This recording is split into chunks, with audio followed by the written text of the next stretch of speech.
Primetime Local News, serving the Lakeland and Midwest regions. Well, welcome everybody to another edition of Primetime Local News. Connor Chan and Abby St. John here to bring you all the stuff that we have for today's show, including with our question of the day. What's one thing that you always have on you at all times? I always have my keys, my wallet, my phone, just in case anyone needs to reach me. But other than that, I can pretty much go anywhere without anything but those things. So I think more so it's my wallet because that's my money, and that's what I'm more terrified of losing the most. Fair. Next to my phone. But yeah, we're all kind of the same way in that extent. But we'll read some of the comments and much more later on in the show. But right now, let's send over to Eric Bay, who is on location today. Thanks, guys. Well, today we are here at Lakeland College. We're right here in the cafeteria. They'll be holding a poverty simulation, and that's just going to put you into the shoes of maybe some people who are a little less fortunate than yourself. And again, just trying to give you a little bit of that experience just to see maybe what it's like and kind of understand other people's situations. Tons of different interactive stuff going on. As you can see, you can buy a gun at the pawn shop if you wish, but again, it's all about getting into that different mindset. So we're going to have a little bit more coming back from here, but first we'll go back into the studio where Abby has a look at your local news. areas of land behind Husky Place is being transformed into a green space. Husky has begun work to develop 50 acres of land they own adjacent to Husky Place. With the Stars landing pad in place, Husky decided it was the right time to start the project. The initial phase that we're working on now would see the installation of 2 soccer fields and a ball diamond on the green space. But there is quite a bit more additional land there available for future recreational use and development. We're currently in discussions with the city to see how we might be able to work together to adapt that land to meet some of the city's wider recreational needs. Husky feels now this is the best time to start developing the space because of how beneficial it can be for the city, and are hopeful they can work together to expand it further. That's ultimately what we would like to see happen, but again, we're in discussions with the city, and we're hopeful that we'll be able to work together to create a wider development plan for it. Grading of the land has begun and seeding is expected to start later this year. Husky looks to have parts of it ready by next year. Today was Farm Safety Day, which helps kids learn proper safety techniques at a young age, and our Jasmine King has more on the day. Grade 4 students from all around Lloydminster headed down to the Lloyd X to learn about different types of safety, ranging from bike to grain safety. We get to bring lots of cool stations and speakers into our facility for the day, as well as bringing both kids from the public and Catholic school divisions in the city. So it's super fun. It's a great hands-on learning day, and the kids and the presenters seem to always really enjoy it. As there were many different presentations, each about a certain type of safety, they all offered a special viewpoint of why learning those specific safety rules are important. What we need to do is we need to be able to change the culture of safety with our kids. When you're a little bit older, sometimes you keep on doing the same thing that you've always done. If you can teach kids about safety when they're young, they're going to carry it through the rest of their life, and hopefully they'll be safer through the rest of their life. Getting kids out of the classroom and having them learn hands-on is a great way for them to retain that knowledge as they are seeing it firsthand. They get an opportunity to do some really great hands-on learning and see different aspects of the farm that they wouldn't see regularly, especially if they come from an urban setting. So we've got horses, we've got a tractor and a baler, we can do a live fire demo, and we've got the Zodiac boat here for water safety. So it's great for them to get up close and personal with those things in a safe environment so they can, see it without it being in a dangerous situation. The event has been running for close to a decade, teaching a new batch of grade 4 students every year. Jasmine King, Primetime Local News. Lloydminster residents will once again be able to get their taco fix this summer as the Tacos El Habanero food truck is back for another season. The truck serves Mexican cuisine, with tacos being the prize dish. And for owner Nancy Martinez, the food isn't the only thing that makes the experience special for customers. Come, take some sun, the air, the music. It's like you are in Mexico eating tacos there. We eat tacos on the street. Martinez also says the authentic Mexican taste of the food they serve is the selling point. The ones that know about the food, they say it's the real flavor. This is what I taste there. I'm so glad I have it here in the city, so they love it. If you want to try it yourself, head over to the Tacos El Habanero Facebook page for hours and locations. Fireworks are a staple of Canada Day every year. There's going to be another kind of light show at this year's celebration in our city as the city opens the doors of possibility to the public to perform.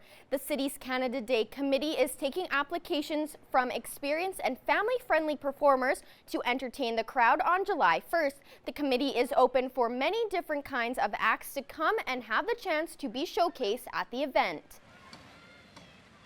We're looking from anything from musicians to magicians to dancers. We want to showcase our community and what it all has to offer, and we're looking for all types of talent. According to the committee's records, the event can easily attract over 10,000 patrons every year. With such a large number of people attending, parking has become a huge problem that the city is trying to remedy. We encourage people to jump on the shuttle at the Lloyd Comp, and they get shuttled over by Columbine bus line, and we also encourage people to walk or carpool and also bike or park in adjacent neighborhoods and walk through the trails to get there as well. The committee is looking for video submissions through email or a URL link. Performers must be able to perform between 1 to 6 p.m. on the Monday. If you or anyone you know would like to apply, they must email events@lloydminster.ca. Violet Eyes Optometry fulfills Lloydminster residents' needs in multiple areas, offering eyewear along with eye care services. Eric Bay has more in this week's BioClean Business Bio. In a smaller location like Lloydminster, Violet Eyes is flexible, offering different kinds of eyewear in store, while also acting as the first line of defense against eye conditions. We're often the first people that see more serious conditions and need to refer a lot more for those conditions, whereas in a bigger city, some of those patients end up in the hospital first, whereas in a smaller center, we see those patients first and have to make the appropriate diagnosis and referrals. Violet Eyes also checks family history and offers a new dry eye clinic to try and get ahead of any possible issues. We offer a full scope of optometry, meaning that we go from start to finish with the whole medical history and checking for any kind of diseases and things like that. And then we also offer glasses, contact lenses, but we also like to offer dry eye. So we just started a dry eye clinic. So those are some of the services that are a little bit tougher to get in a smaller community. During any interaction with customers, Violet Eyes wants to make sure that their patients feel like they receive the best care possible. I think the number one thing for us is that our patients feel respected and valued and well taken care of. So we're a little bit unique in that we have, we're a medical profession, but we also are a retailer. So my number one goal is to make sure that my patients feel like after they've left here that they've had the best eye exam possible, regardless of whether they've bought anything. More information can be found at their website, and that's this week's BioClean Business Bio. Business Bio, brought to you by BioClean. Call the Bio Team, 1-833-246-8326. The Disaster Specialists. Now we're going to Eric Bay, who is on location today. Thanks, guys. Well, we are here again at Lakeland College, and I'm talking with Dan Nash again about the poverty simulation we have going on here today, and now maybe just a little bit about it is an interactive experience after all. So can you just maybe discuss a little bit how the poverty simulation actually works? Sure, bet. The participants arrive, and they're divided into two groups. The one group act as the agency, community agency people, or community resources. That provide services to people. And the other group are divided into families, and the families represent a variety of situations. You have full families that have just lost the breadwinners, lost their job. We've got split families. We've got people who have been deserted. And so all different situations that these families face. And their role is to work their way through a month in poverty, represented by 4 15-minute weeks. And so with these, you have, as you said, the workers and then some as families. Do they get to then switch and see it from both sides, how the simulation works? No, but the debrief looks at both sides. So the agency give their take on their reaction to the people arriving for help, and the families give their version of the view from their perspective as well. So the two perspectives come together, but the groups don't switch. All right, perfect. Thank you for that. We'll have a little bit more coming back from here about the poverty simulation going on at Lakeland College. But first, we'll go back into the studio. All right, thanks very much, Eric. Taking a look at your current temperatures right now, 16 degrees still for us here out in the border city. A bit of cloud coverage going on throughout the area as we saw throughout the day, kind of sporadically on and off there. Winds picked up a little bit. South winds coming in at 14 kilometers an hour there. So records for this time of year, 27 degrees was our warmest back in 1989, while -6 was our coldest back in 1996. So take a look at the satellite radar map. Not much precipitation activity as of yet. It was mostly out the west there. Now it's starting to make its way over to our area, as we are expecting some precipitation overnight heading into tomorrow, as well as parts of the Lakeland region here, as you can kind of see where all that green blob is right there. So we are expecting a little bit of that rain over the next 24 hours or so. So take a look at some other current temperatures right now. 16 degrees for Cold Lake, as well as us here in Lloydminster. 21 out in Athabasca, Edmonton, and Edson. 20 degrees in Whitecourt, Jasper, and Rocky Mountain House. 18 degrees for Red Deer. Out in Saskatchewan, 15 for North Battleford and Saskatoon. 14 for Prince Albert, and 13 degrees for Melfort. So let's take a look at a little more in-depth to the regional temperatures. 5 degrees overnight in North Battleford with some rain.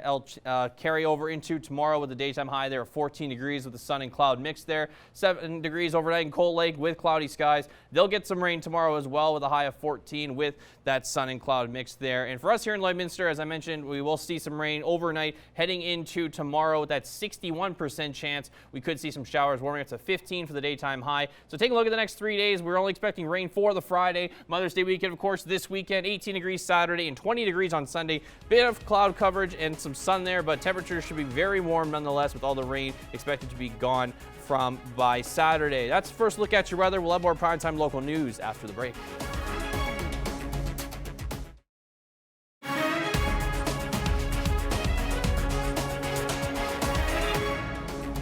Welcome back. Well, water is essential for every aspect of life. In this week's Ag Report, Gerard Lampout chats with a researcher who's looking at the future of water security on the prairies.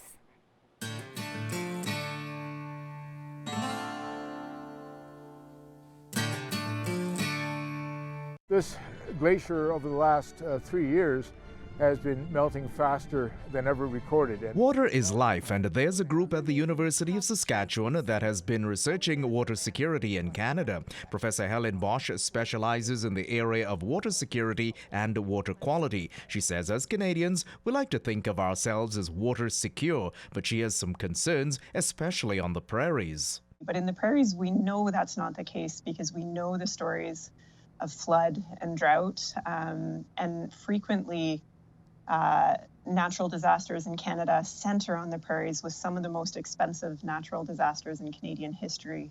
Bosch says the prairies switch from wet to dry so quickly, and it creates challenges for agriculture and communities. Her comments coincide with a report on water security put out by Global Water Futures.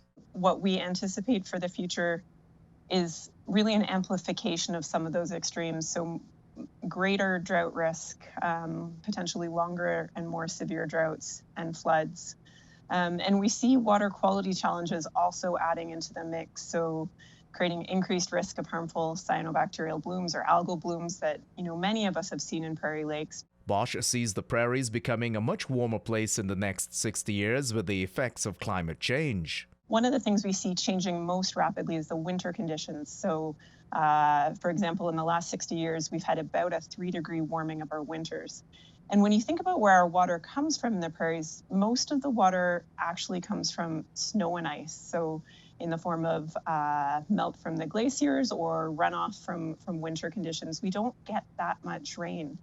Global Water Futures is playing host to a conference on May 14th to the 17th in Saskatoon with discussions on how water quality is changing. There's a public lecture, video presentation, and panel discussion on May 14th. So hopefully we'll have a good dialogue about where we're at in terms of water in the prairies and some of the key questions and next steps. Bosch says researchers are working on solutions, including changes in soil moisture, which have implications for farmers. Global Water Futures will continue its work with communities and policymakers at having the dialogue to adapt to environmental changes. We may take water for granted and turn on our taps and have safe drinking water, but first off, that's not the case for all residents of the prairies. Gerard Lampow, Primetime Local News. This Ag Report is brought to you by the Lloydminster Co-op Agro Center. Depend on them for product, tools, and expert advice. Shop at your local Lloyd Co-op Agro Center with branch locations in Lashburn and Neilburg. That's all for Ag. Sports is next, but first, here's a look at your egg prices.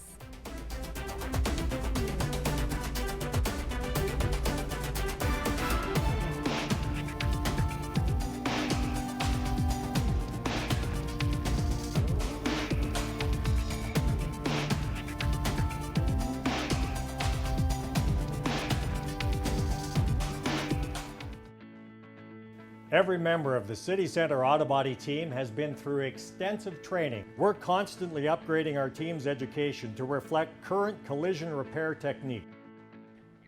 3 Lloydminster Barons badminton teams head to Swift Current tomorrow for the Saskatchewan High School Provincial Championship. Josh Ryan has more on their growing confidence after a solid showing at home last weekend. The Barons hope to make an impression in Lloyd Comp's first foray into Saskatchewan badminton, and 3 medals at the regional championship following a solid season is reason to expect more of the same on Saturday. We've done very well across the whole season, so this getting to provincials, it's a tougher competition, but I think we can handle it. The mixed doubles pair of Sonnet Gao and Ethan McDuff are peaking at the right time, showing significant improvement at regionals. Communication and talk on the court we definitely picked up on, so now I know where she is all the time and she knows where I am. In girls doubles, Savannah Schenner and Allie Robinson have the most momentum with 6 tournament titles heading into provincials. But despite losing the regional final, boys doubles Armagon Nobby and Noah Jeffrey believe small tweaks will make a difference. Because I do a little bit better in the front and he does a bit better in the back. But it's hard for him because he serves a lot, so then he has to stay in the front for the most part. So we want to get our rotation in so I can get to the back during his serves. This along with maintaining in-game focus. Keep focusing on the 1 point we're playing for and not the past points that we've lost or like future or what's going to happen. Just got to play the point by point. For Gao and McDuff, regardless of their success, it can be a building block towards their return next year. It'll be fun. We'll have a little bit more experience and we'll be going against people our age and younger instead of older. Josh Ryan, Primetime Local Sports. Holy Rosary alum Keeler Cherry will suit up with the BC Lions later this month as CFL training camp opens up. The former Raider was a standout with Acadia University, where he trained this past winter while recovering from a knee injury. Main camp begins May 18th. And a current Raider is competing at the Club Volleyball National Open this week. Richard Benning recently won provincial gold with the NAVC Griffins, who enter the Open as one of the tournament favorites. Streaming is available at volleyball.ca. And now we're going to Eric Bay, who is on location today. Thanks, guys. Well, today we are here at Lakeland College, and we're going to be talking about the poverty simulation they have going on here, and I'm joined by Dan Nash. And first off, can we just get maybe a little bit of background on what actually is the poverty simulation? Sure. The poverty simulation is an experience that brings people together to get a feeling for what it's like to be marginalized and to live. It simulates a month in the life of a family that's living not destitute but below the poverty line, and how they have to scramble to meet the needs of shelter and food, clothing, food, and all those incidentals in life that families reach every day. And we were talking a little bit off camera, but just how does kind of this, I guess it's more of an interactive learning experience, how does that kind of, I guess, maybe get people more in that mindset rather than just hearing about it or reading about it? Well, absolutely. The first thing it does is it brings, it's a simulation, but it brings real emotion when you have to actually walk the experience of not knowing where your next meal is coming from or how you're going to feed your children for the night. It becomes a very real emotional attachment. And now you guys have done these before, not necessarily at Lakeland, but definitely before. What's kind of been the response from people afterwards after they have gone through the simulation? The most common comment after the simulation is completed is people saying they are absolutely exhausted. The amount of emotional and physical draining that occurs to live that lifestyle, and it really opens their eyes, and it kills a lot of stereotypes and metaphors too that people hold when they misinterpret people that are living in poverty as being lazy and so forth. Far from being lazy, they're absolutely exhausted when it's done. All right, perfect. Thank you. We're going to have a little bit more coming back from here, but first we'll go back into the studio. All right, thanks very much, Eric. Take a look at some other current temperatures right now. 16 degrees for us still here in Lloydminster, 17 in Marwayne, Vermilion, St. Paul, 16 also out in Bonnyville, Cold Lake, 19 out in Vegreville, and 21 degrees in Edmonton, 18 degrees for Wainwright, 16 in Provost, 17 for Macklin, 15 for both Maidstone and North Battleford, 14 degrees in St. Walburg, 16 for Meadow Lake, 14 for Green Lake and Isle of Cross as well. Some other Saskatchewan temperatures, 13 degrees for Laloche and Buffalo Narrows, 15 degrees in La Ronge, 11 for Flin Flon and Wollaston Lake, 12 for South End, 15 for Stony Rapids, 10 degrees out in Uranium City, 20 degrees in Fort McMurray, 15 in Fort Chipeway, 21 in High Level in Peace River, 22 degrees out in Grand Prairie. Down in southern Alberta, 17s across the board in most of southern Alberta and in all these 5 areas here in Lethbridge, Medicine Hat, Calgary, and Coronation, etc. Taking a look at southern Saskatchewan, 13 for Swift Current, 12 degrees for Moose Jaw, Regina, and Yorkton, 11 degrees out in Estevan. As we take a look at the temperatures for tomorrow, 15 degrees for us the daytime high, as we are expecting some showers for the day tomorrow, which will start overnight tonight and carry over into tomorrow for our daytime high. There are 15 degrees, 15 also out in Maidstone, Marwayne, Bonnyville, 16 degrees in Lac La Biche and St. Paul, 14 for Cold Lake, 13 for Pierceland and St. Walburg, 12 for Green Lake, 11 for Isle of Cross, 14 for North Battleford for tomorrow, 17 in both Provost and Macklin as well as in Wainwright, 18 degrees in both Edmonton and Vegreville to follow that. Now as we take a look at school day forecast tomorrow, 8 a.m. some 8 a.m. showers there at 10 degrees there with some sun and cloud there. It'll stop, the rain will stop at recess time at 13 degrees. Lunchtime, more sun will come out at 15 degrees for the daytime high there with more clear skies, but then home time we should be expecting some more rain as we hit that 15 degree mark. So here's the next 7 days for you. 18 on Saturday, 20 degrees on Sunday as we head into the Mother's Day weekend, 18 degrees on Monday with a little bit more clearer skies there, 17 for Tuesday with some cloud covers there and a 41% chance of some showers there, 19 for Wednesday with a 25% chance of showers there with cloudy skies there, 14 for Thursday with mostly sunny skies there as we're seeing with the average this time of year averaging around 16 for the daytime high and averaging around 3 degrees, so a little bit above the average for the daytime lows around this point right now. But that's your 7-day forecast. We'll have more primetime local news coming up after the break. Now we're going to Eric Bay, who is on location today. Once again, we are back here at Lakeland College where the poverty simulation will be happening right here where we are standing. And I'm joined again by Dan Nash. And we were talking a little bit off camera about why you guys actually chose to come to Lakeland and that partnership you guys made. So can you maybe just explain again why you guys did choose to come to Lakeland? Mm-hmm. Well, we promote the experience through our program of education and reconciliation with schools and teachers. And we were looking for partners in a broader community base, and Lakeland College has a very active reconciliation program with Clint Jokin. And also the Lloydminster has a Heart of Treaty 6 Reconciliation Committee, which is doing fantastic work. And so with those two partnerships, it was just a natural fit. And we talked a little bit about in a previous segment about the debrief and how people kind of get the feelings from other people who actually did experience this. So maybe can you just go into a little more detail about how the debrief actually does work? Yeah, at the end of the week of simulation, we group the families into larger groups, And they have a sharing circle, and they discuss their feelings and experiences. And then we share that out amongst the whole group. And the agency people do the same. And so it's very interesting to see the interplay between the family's experiences and the agency's experiences at the end of the day.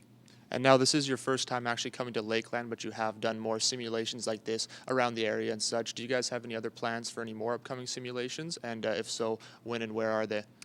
Yeah, we're getting booked for the fall, doing back in Lloydminster in September with the Lloydminster Catholic School Board, and doing simulations here again. Also St. Paul and Wainwright have also indicated interest. So.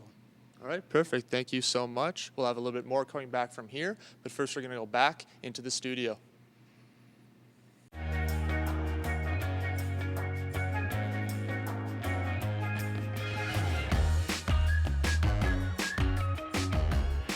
All right, so our question of the day today is, what do you bring with you everywhere you go? So a couple of answers, mostly, the classic, phone, wallet, those kinds of things. People are very cautious about that. They have that close to with them. My purse. Yeah. Another thing, as we talked last hour, how sometimes men are a little bit envious of women because they can just carry a bag around with all their stuff in, but also women are envious of men because we don't have to carry anything. Yeah, because you have such deep pockets.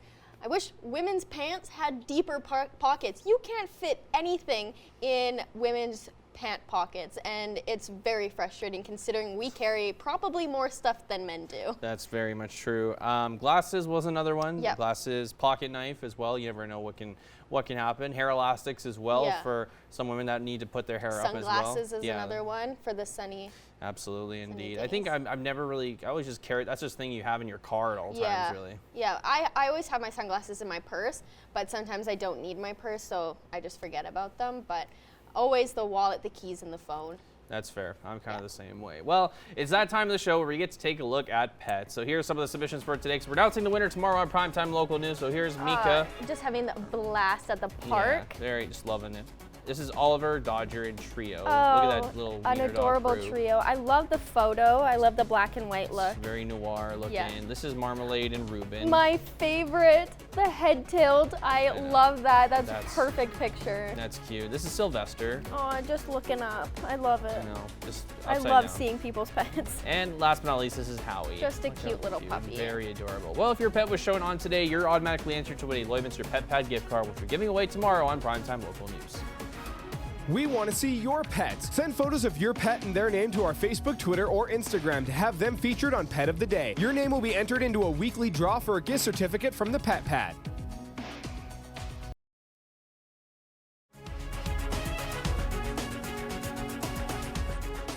Furniture supplied by Furniture Gallery and Furniture House, downtown Lloydminster. Welcome back to Primetime Local News, joined once again by Matthew Morin and Anton Amandrud, who are going to play in the first ever CFC Prospects game brought to you by TSN. As we were just talking in the last hour at the end of it, you guys didn't get to see it, unfortunately, because you got the Eastern-Western time mixed up. Since then, has your preparation for the game or anything like that changed, or has your mindset changed at all? No, the mindset's really the same about you're getting ready for a big football game. So, and now the time that we're given to train and go to the field and things like that, we're given time to do that. So, getting work in every day is a kind of an everyday thing.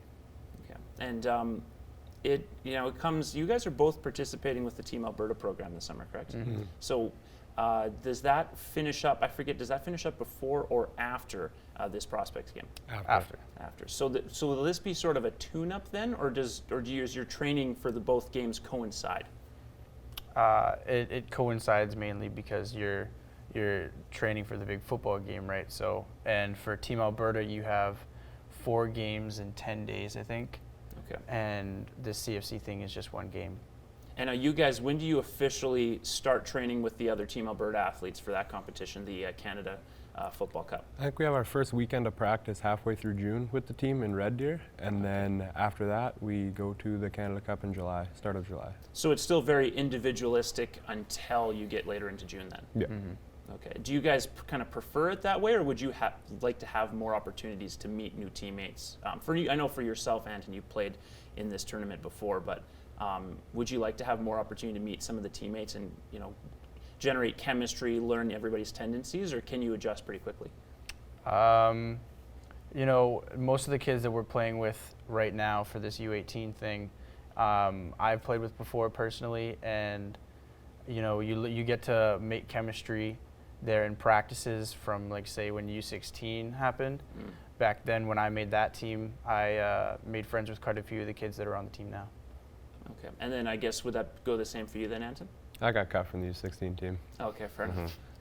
Well, as I said, I'll take your 18U team last year. Being cut, did that kind of fuel you to make this squad since? Was that a big kind of put a chip on my shoulder. Like, I wanted to come back next year better and stronger to show that I can play at that level and make the team. So I made it back-to-back this year and last year.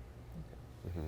And now for both of you, I guess, because you've both at different opportunities competed for your province, is that a particularly special thing in terms of the feeling you get when you take the field versus when you compete for the Barons or compete for the Red Dogs? I think I'm gonna chip off what Anton said. It puts something on your shoulder, and you kind of got like the town on your back, and they're always riding with you, and you gotta perform and show that just because we're a small town doesn't mean we don't push out talent. Okay. Fair enough, which this town certainly has shown to do. I mean, we got former Holy Rosary Raider just recently announced as competing for the BC Lions this upcoming CFL season. Really quickly, the Red Dogs championship game, that is this Saturday. It's too bad it's not here in Lloydminster, but you take on the Battle River Shock, who got really close to beating you guys a couple of weeks ago. What's it going to take to not only beat them again, but not be as close a scare as last time? We've had a really good week of practice. We've been putting in a lot of new stuff on offense and new stuff on defense to stop their offense. So I think this year, this game, we're a lot more ready and prepared for them. So I think we'll be more than okay. Okay. Any predictions on what the final score will be? I think the Red Dogs will beat them out by a couple of touchdowns. A couple of touchdowns. You heard it here first from Matthew Morin. Thank you guys for joining us, and enjoy the rest of the cast on Primetime Local News.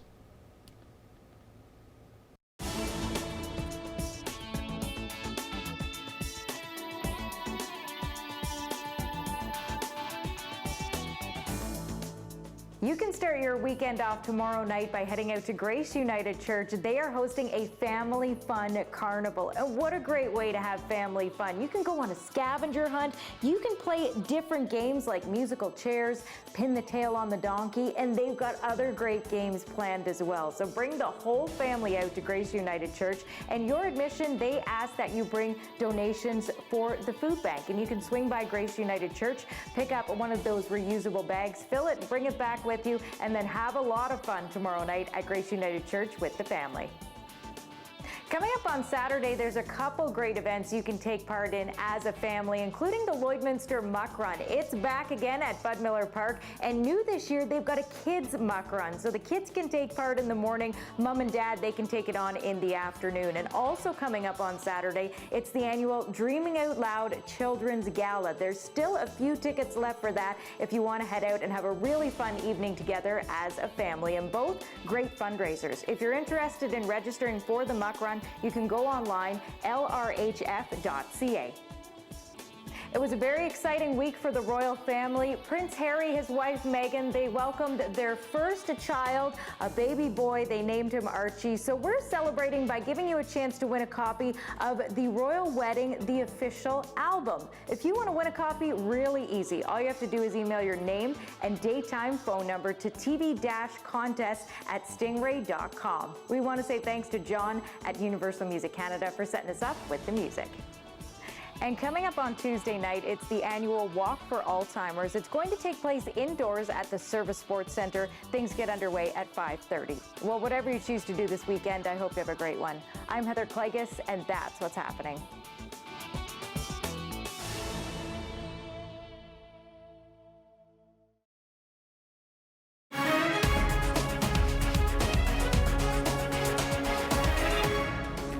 We have a very special guest joining us today. Linda Wang is here. And Linda, You have such an exciting job that we're talking to you about today. You are involved in many things, but this one is with the International Cat Festival, and this excites me.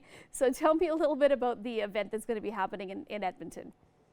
Yeah, so it's the Edmonton International Cat Festival. It's the 5th event, and it's basically a big celebration of cats, cat culture, and cat people. So we donate 100% of proceeds to local cat rescues in the area as well. And it's basically just a big party for cat lovers. So if you're a cat owner or a cat lover, this is the event that you should go to. We actually do get people who travel from across Alberta to come to this event, even BC, Saskatchewan, and we've had people fly from Ontario for the event as well. Now, Linda, tell me the day of the event and where it is and how much it is to get in. Yeah, so the event takes place on Catterday. That's a Saturday, Saturday, June 1st. So it's coming up. It's in Edmonton downtown at McEwen is our venue, and it's $20 at the door for adults. Kids 12 and under are free. If you pre-purchase, we try to use a lot of puns. Pre-purchase your tickets in advance online, and it's $15. And then again, 100% of the proceeds are going to the rescues. So over the last 4 events, we've been able to raise $81,000 for different cat rescues here, and we're hoping that this year we can bring the total over to $100,000. And you have some special guests attending, and there's also a whole lot of events going on within the actual festival. So let's talk about the special guests that are going to be there first. Yes, so each year we try to fly in a celebrity cat. So this year's cat is Suki. She's an adventure cat, and she's actually based in Edmonton as well, but she's got a global following. So on Instagram, Suki the cat. Suki Cat has over 1.4 million followers. So we're bringing her in past we've had cats come into California. So kind of lucked out that Suki is local, which is great. But she's going to be doing meet and greets with hundreds of people. Hundreds of people line up to meet the cats. I know it sounds crazy, but it's awesome. So that's a big draw. We've got Suki Cat coming. We've got cat puzzles. We've got a pop-up cat escape room. We have over 50 vendors selling everything and anything you could possibly imagine for cat lovers. So cat toys and items for your cat, but also cat clothes and jewelry and that sort of thing for you. We're doing cat yoga. We've got a main stage where there's cat presentations throughout the day. So lots of different topics related to your cat. So lots and lots of different activities. Cat Lego, cat craft. The library here is putting on RoboCat. So they actually have these robots that they're basically putting cat ears on, and then you can kind of guide the cats around. And there will be lots of cats there too. So we have different rescues who will be there with lots of cats and kittens. And we'll also have, we're different from a cat show, but we'll have the people who do cat shows also at the festival. Sort of a little cat show inside the Cat Fest as well. And you can also get involved early, Linda, with the photo contest. Tell me a little bit about how people can get entered into that. Yes, so this is also a popular draw. It's called Edmonton's Most Perfect Cat, and that's who we're looking for. I guess in this case, Alberta, Edmonton and area. But basically, submit photos of your cat in 4 categories: formal, swimsuit, every day, as well as the answers to the question, how would your cat make the world a better place? And then we throw up the photos on the big screen, and we have judges who vote, and then the cats will win prizes and prestige, so they get a certificate as well that says that they're the most perfect cat. Awesome. Well, thank you, Linda, so much for joining us today. And just one more time, remind people, if they want more information, where can they go to get that information? Yeah, so they can log on edmontoncatfest.com. We're still making programming and activity announcements leading up to the event. So if they follow us on social media, YEG Cat Fest as well, then they can find details about that. But lots of different things happening. It's all for a good cause. It's Alberta's biggest celebration of cats, and we hope that people in the Lloydminster area come out for it. Awesome. Well, thank you so much for joining us today, Linda. And we'll chat with you again as we get closer and talk about more exciting announcements that you guys are making closer to the day. So thanks for taking the time to speak with us today. Thank you. Thanks, guys. Well, today we have been here at Lakeland College where they've been holding a poverty simulator, which is all about getting you into somebody else's shoes and maybe seeing how they kind of live on a day-to-day basis, trying to make it from paycheck to paycheck. They have a few different roles that you can play, either as somebody as a worker, maybe at a grocery store or something, or as somebody who is, again, trying to make it from paycheck to paycheck and trying to make ends meet. And it just puts you into that different perspective, see how other people may be living, and again, just trying to see from a different point of view and get a little bit more understanding. So that's all we have from here today, but tomorrow, with it being the last weekday before Mother's Day, we're going to be taking you to a few different spots around town and seeing what you can grab for that last-minute Mother's Day gift for your mom if you are still looking. So we're going to have all that coming up tomorrow, but first we'll go back to the studio where Abby and Connor will wrap up tonight's news. All right, thanks very much, Eric. Taking a look at the 7-day forecast one last time here. 15 degrees on Friday, 18 degrees on Saturday, and 20 degrees on Sunday. 61% chance we could see some rain on the Friday as it is starting to drizzle a little bit outside right now. 18 degrees on Monday, 17 on Tuesday with mostly cloudy skies and a little bit of sun. Mostly cloudy on Wednesday at 19 and 14 degrees on Thursday. Now, we will say this right now because we have a very exciting show tomorrow because tomorrow we're bringing on our mothers. Mine and Abby's mom will join us here on Primetime Local News. It is Mother's Day weekend coming up, so of course, since we don't have a show on Sunday, we thought why not have them come. We wanted to do something special, and we thought that this was the best way to do it. Have our two wonderful moms come up onto the show. I know mine is very nervous to be on camera. I'm super excited to be asking Connor's mom questions about Connor's life, and he's just nervous. I'm just nervous. My mom's excited, and yeah, we'll see how it goes. It's going to be a fun show tomorrow. Stay tuned for that. Thanks for watching. Have a great night.